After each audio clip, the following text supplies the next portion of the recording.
Okay, transgender fan. Hey, all right, look at me crossing over here. Hey, Billy, I've been listening to the podcast since I was 16. I'm 22 now and have enjoyed every episode, especially during quarantine. I'm a violinist, sculptor, and a trans man. Look at you.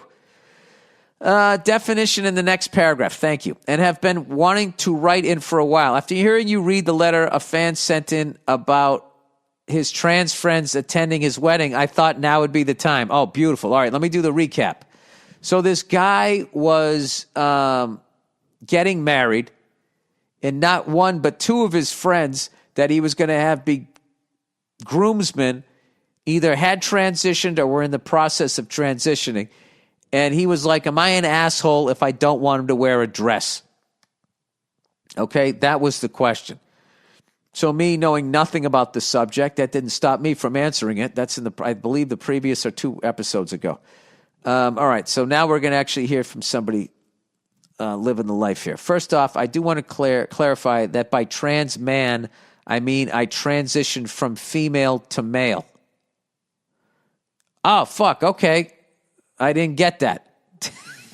I thought trans man meant you went the other way. Okay. In instrument rating, that would be reverse sensing on a VOR for all you pilots out there. In short, I'm a he.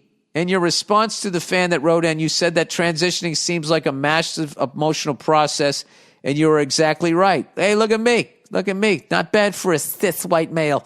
When I describe the experience, which I do openly, to create a dialogue for people who are genuinely curious, I often say that transitioning is not an option, but more so the only option for most people like me. Let me ask you this. Before you totally committed, was there any doubt like, okay, I hope, because, I mean, I hope I'm doing the right, I hope I'm getting this right. Because I can't tell you how many times I've misread my feelings. I mean, but the stakes were not that high. That's like fucking, you're going all in with the chips, so to speak. Anyway, he goes, imagine you wake up one day with boobs and are expected to wear heels. After the novelty of having 24/7 access to tits wears off, it fucking sucks. Let me read this again. Imagine you wake up one day with boobs and are expected to wear heels. All right, now wait a minute. I thought you transitioned from a woman to a man. I mean, I transitioned from female to male. Okay. It says, imagine you wake... Oh, maybe he's putting me in this? I don't know. Imagine you wake up one day with boobs and are expected to wear heels. After the novelty of having 24/7 access to tits wears off, it fucking sucks. Nobody chooses to go through all of that trouble of being alienated from friends and family members on a whim. Well, there you go. You just answered my question. For me, if I wanted to have a future post-high school, I had to make this step, and I have avoided a lot of further mental dissonance thanks to the scientists and surgeons who advocated for trans medicine. And yes, I will always trust the opinions of a scientist over a politician. Fair enough. As the wedding scenario goes, I can guarantee his trans grooms were just as conflicted as him.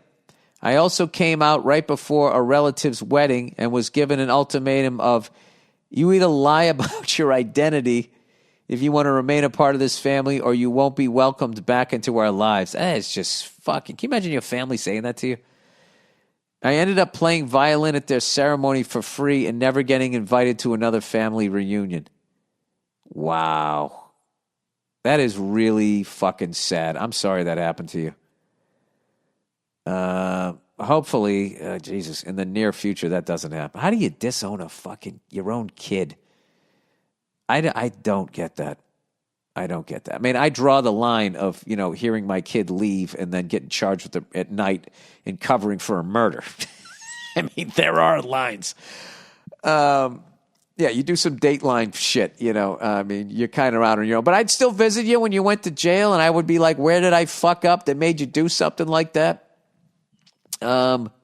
Anyway, personally, if I were asked to be a bridesmaid before coming out as a guy, I would have stepped down because I don't want to be the one guy in a traditionally female role I'm betting this guy's trans grooms people felt similar. I have to fucking do the math on that. I would have stepped down because I don't want to be the one guy in a traditionally female role. I don't know what that means. I'm betting this guy's trans grooms people felt similar. I hope you guys understood what that meant. I didn't get that one sentence. Okay, and here's where the rant opens up. All right, here we go. Taking the gloves off there. All right, a lot of trans people are really pissed by the false and performative allyship the far left has dumped on us with little work to back their claims up. Yeah, it's a fucking show. That's what I think so much of that liberal social justice fucking horseshit is. It's just for you to put on a little performance on your social media page, and people can be like, oh, wow, you're an ally. Here's your little rainbow fucking emoji. And then you can just go back to living your life, and you're not getting your hands dirty. It's like those white people that marched with Black Lives Matter as they were live Instagramming themselves. Like, look at me. I have a bandana on. I'm a fucking revolutionary. And then after that, they just went back to their life. Got CrossFit in the morning.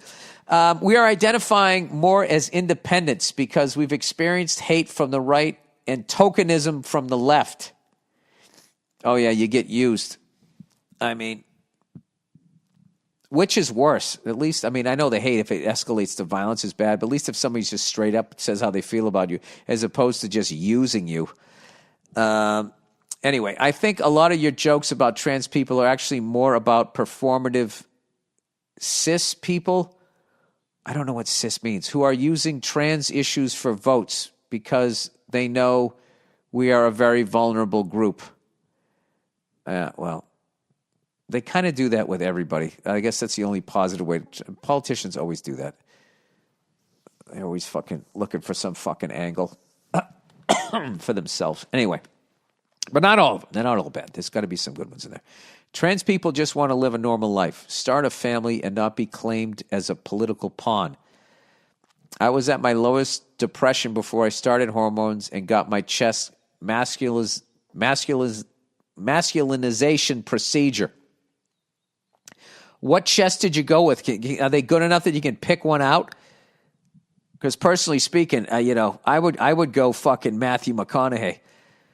But here's the thing.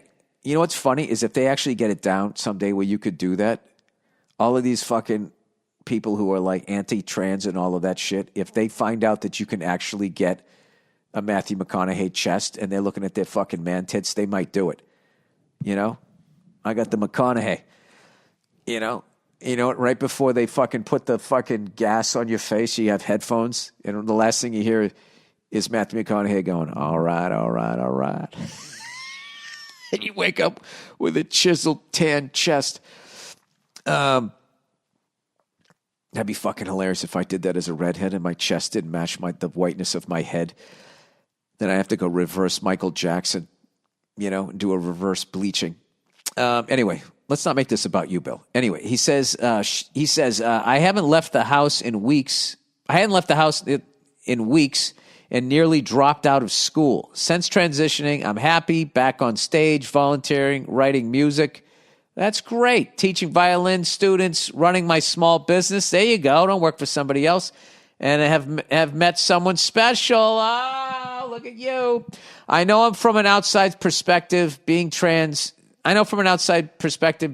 seems crazy.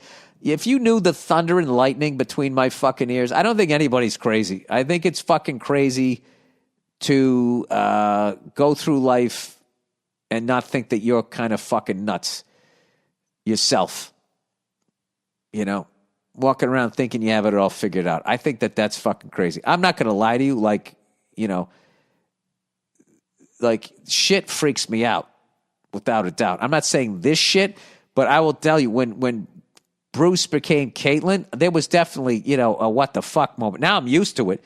But what was weird about that was if you were like me, you weren't, for some reason, allowed to have that what the fuck moment. Which is one of those things that the left is like psychotic with. It's like you got You got to let everybody kind of go through their emotions. As long as they're not hurting anybody, you're processing it. That's all, right? So anyway, this person says, I felt the same way until I realized I would always be an angry, sad person if I had stayed in the closet. I started listening to your podcast the same month I came out back in 2017 and have not been offended by the jokes about trans people.